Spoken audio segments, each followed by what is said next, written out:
Brilliance Audio.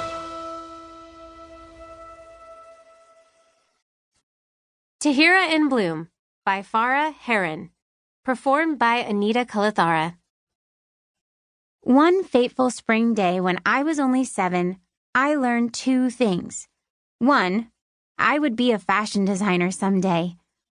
I'd been filling my coloring pages and notebooks with drawings of my dolls in fabulous clothes for years by that point. But that was the first day I felt the thrill, the mind-consuming rush of figuring out how to create actual clothes from my drawings. I'd cut off a piece of fabric from my old Eid lenga, which didn't fit me anymore and my sister refused to wear Indian formal wear, and wrapped it around my Surf City Barbie, because seriously, how gauche to live in swimwear 24/7.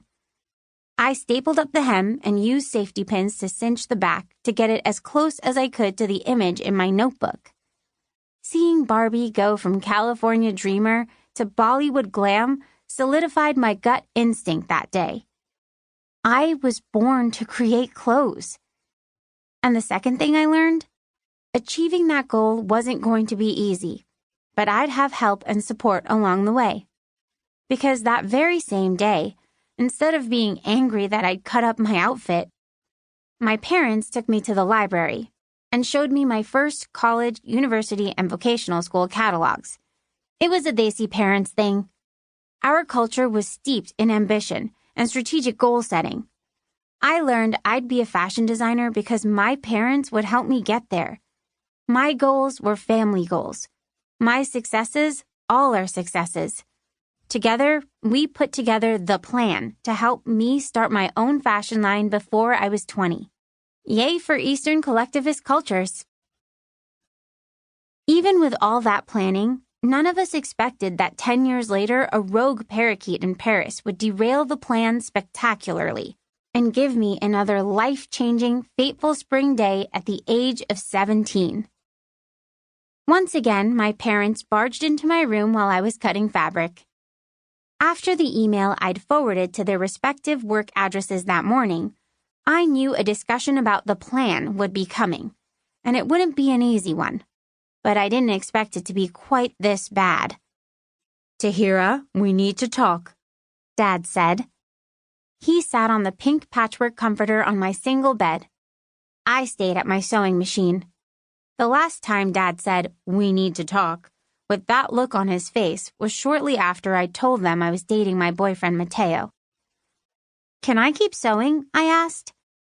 "Are those the shirts for the shoot tomorrow?" Mom eyed the black, white, and gray custom-printed fabric I'd designed myself. I nodded. The fabric had come in only that day, so I needed to hustle to get these done before my photo shoot at noon tomorrow. But I didn't mind a marathon stitching session. Sewing was my happy place. Mom rubbed her hands together. "Okay, Tahira, your father and I have talked. I've made some calls. We think we have a way to get you back on plan. Do you want to hear about the new fashion industry summer job we found for you?" Step 8 of the plan to get me my fashion line was the one the parakeet had destroyed. I was supposed to have had an internship with a Toronto-based fashion designer. The designer I'd scored the internship with, Nilusha Bhatt, was more of an up-and-comer than at the top of the game, but she had been invited to Paris Spring Fashion Week after she'd hired me, so she was clearly on track to being huge. But according to Nilusha's email earlier, 2 days ago, a rogue ring-necked parakeet had dive-bombed onto the oversized feathers on the designer's summer hat. Maybe to collect some bedding for its nest? Who knew? Anyway, Nilusha's Mew Mew pumps wedged into the space between cobblestones, and she nose-planted on one of those quaint continental Paris streets. Her nose was fine, but she broke her leg in 3 places. I exhaled. I didn't really want to hear about whatever new job Mom had found now. I wanted more time to mourn the one I'd lost. I wanted to keep sewing now for tomorrow's shoot. I wanted to call Mateo again and vent about how unfair it was to lose my epic summer job because of a bird on another continent.